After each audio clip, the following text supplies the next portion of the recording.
What's up, everybody? Bill Tendo here. I'm just gonna do a quick video today, basically on the future of gaming and what I think the future of gaming is, and where it's headed. First off, right now, a lot of people think the future of gaming is going to be cloud-based gaming, which I can understand. People like myself, we prefer physical copies. We want to own the product, but it's been moving away from that for a long time. So I think cloud-based and stream gaming probably is the future of gaming. It's been in progress for a while. Stadia is the big new one by Google. Do I think Stadia is the future of gaming? Absolutely not. Do I think it's a stepping stone on the way to true cloud and streaming gaming? Yes, I do. But again, I think it's just a stepping stone.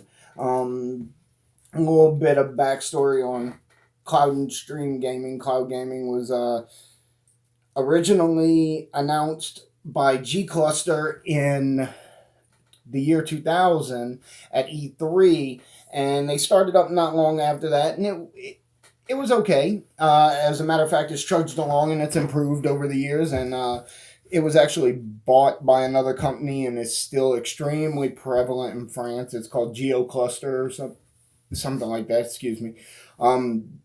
So it's still around. The next big step, I think, would be about 10 years later with OnLive. OnLive was cloud gaming.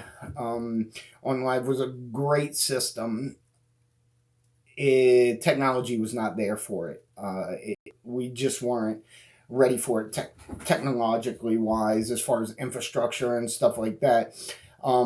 It was a really solid system, and it was actually bought up by Sony later on and became the Sony PlayStation Play Now feature. So it's been around for quite a while, and that was back in 2010. By the way, OnLive, their controllers that they made for their system, to this day is a top-notch controller. You can use it with some older stuff, but as far as I know, there are no patches or drivers to make it usable with current emulation systems, which is too bad because I really like their controllers. They're really solid. They were really, really well built. I wish that service would have stuck around. Now, this is where we get into Google Stadia. A lot of, especially Google, is like the future is now and it's Stadia, and I disagree. You're looking at people like Gene Park from the Washington Post. He's the tech advisor. He did an article on Stadia's release, and his comments were horrendous latency and buggy quick cuts. Latency, if you don't know, is the time it takes between when you push a button to perform an action and when it actually occurs in the game. Now, Google has the greatest infrastructure possible for something like this. No one else even comes close. And if they can't pull it off right now, I don't think anybody can anytime soon. It's going to be another couple years before something else comes down the pipe that is better than Google Stadia. And I personally think in 3 years or less, Google will completely abandon the Stadia, even though 3 out of every 5 commercials on or ads on YouTube are fucking Stadia right now. It's really annoying. It's really annoying when you know enough about it. I've done quite a bit of research into Stadia. I really feel like it would be something that would interest my kids, because they don't care about owning physical copies of games too much. They play Xbox One and PlayStation 4, so they download a lot of games from the Play stores and whatnot. So cloud gaming would be, or streaming gaming would be amazing for them. And let me just say, I know I keep saying cloud gaming, streaming gaming like it's the same thing, and it's not. But they have, it's kind of a, they work together to form what they're doing.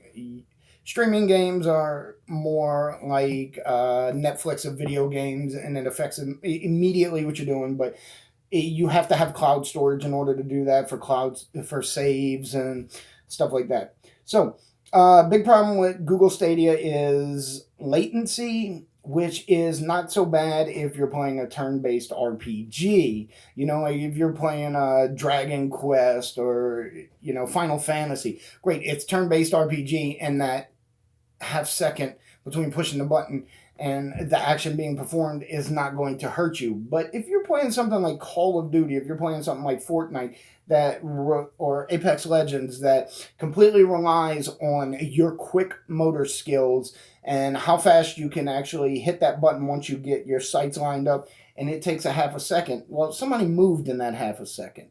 It will make you a terrible player. If you were an okay player, you would be an absolutely terrible player on Stadia. Um, Another issue I have, I think Google's traveling down the wrong path.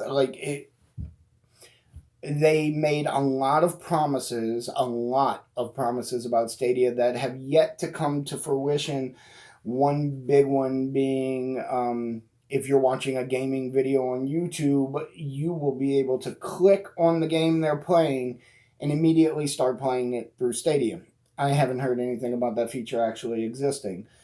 The biggest complaint besides latency is they said you would get 60 frames per second, and you're going to I'm sorry, I'm getting a little lost here. 60 frames per second and up to 4K graphics. Well, the problem with that is not everyone can get 4K graphics. That's why they say up to. It all depends on your internet, and Google's response to most people pulling 720 is your internet connection is garbage.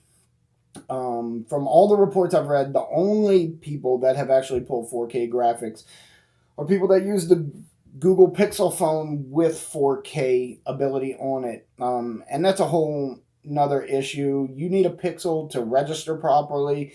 All the people that pre-ordered Stadia for the release day, when they got it, they found out that they couldn't even start playing unless they had access to a Google Pixel phone. I read one article which was quite funny to me, where the guy was talking about everyone in their office pre-ordered and only one person had a Pixel phone. So the guy ended up with 6 different accounts on his Pixel phone just so people could register their system. Another thing is it's extremely complicated to register a new system under Stadia.